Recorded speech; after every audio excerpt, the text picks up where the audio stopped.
కథ హైదరాబాద్ వీధిలోని ఒక విలాసవంతమైన సెలూన్ దగ్గర మొదలవుతుంది. రిషి అనే 32 వ్యక్తి చిరిగిన బట్టలు, పెరిగిన గడ్డంతో లోపలికి వస్తాడు. తన చేతిలో ఉన్న నలిగిపోయిన ఒకే ఒక డాలర్ నోటును చూపిస్తూ, నా దగ్గర $1 మాత్రమే ఉంది, నాకు హెయిర్ కట్ చేస్తాలా అని అడుగుతాడు. అది విన్న రిసెప్షనిస్ట్ మరియు అక్కడి బార్బర్లు హేళనగా నవ్వుతారు. ఇదేమన్నా ధర్మసత్రం అడుకుంటున్నావా? ఇక్కడ కనీసం $40 బయటికి వెళ్ళు అని అతన్ని అవమానించి గెంటెయ్యబోతారు. రిషి కళ్లల్లో నీళ్లతో, నాకు ఈరోజు ఒక ఇంటర్వ్యూ ఉంది, గౌరవంగా కనిపించాలని వచ్చాను అని దీనంగా చెబుతాడు. అప్పుడు ఆ షాప్ యజమాని మిస్టర్ మణికంఠ బయటకు వస్తాడు. తన సిబ్బంది ప్రవర్తనను మందలించి రిషిను సాదరంగా ఆహ్వానిస్తాడు. ఎవ్వరూ చెయ్యక్కర్లేదు, నీకు నేనే స్వయంగా హెయిర్ కట్ చేస్తాను అని కూర్చోబెడతాడు. హెయిర్ కట్ పూర్తయ్యాక రిషి అద్దంలో తనని తాను చూసుకుని ఆశ్చర్యపోతాడు.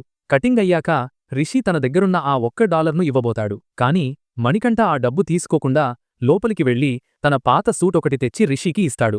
ఇది నీకు కొత్త దారి చూపుతుంది అని ధైర్యం చెబుతాడు. రిషి ఏడుస్తూ, నాకెందుకు సహాయం చేస్తున్నారు అని అడిగితే మణికంఠ నవ్వుతూ, ముడుచుకున్న చేతులను దేవుడు దీవించడు, సహాయం చేసే చేతులనే దీవిస్తాడు అని చెబుతాడు. సంవత్సరాలు గడిచిపోతాయి. రిషి ఆ ఇంటర్వ్యూలో గెలిచి కష్టపడి ఒక గొప్ప బిజినెస్ మ్యాన్ అవుతాడు. ఒకరోజు ఉదయం అదే పాత సెలూన్లోకి ఒక ఖరీదైన కారులో వస్తాడు. మణికంఠ అతన్ని గుర్తుపట్టలేడు. రిషి తన గతాన్ని గుర్తుచేస్తూ, నాడు అందరూ నన్ను తక్కువ చేసి చూసినప్పుడు మీరు నాలోని విలువను చూశారు అని చెబుతూ టేబుల్ మీద ఒక కీ బంచ్ పెడతాడు. ఇది నా మొదటి సెలూన్ తాళాలు, ఇది ఇక నుండి మీది అని కృతజ్ఞతగా ఇస్తాడు.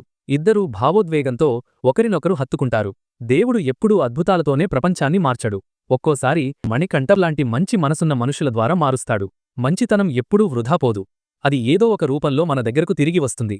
మీకు కూడా నాన్న అంటే ఇష్టమైతే ఐ లవ్ యూ నాన్న అని కామెంట్ చేయండి. ఈ వీడియోని లైక్ చేసి సబ్స్క్రైబ్ చేసుకోండి.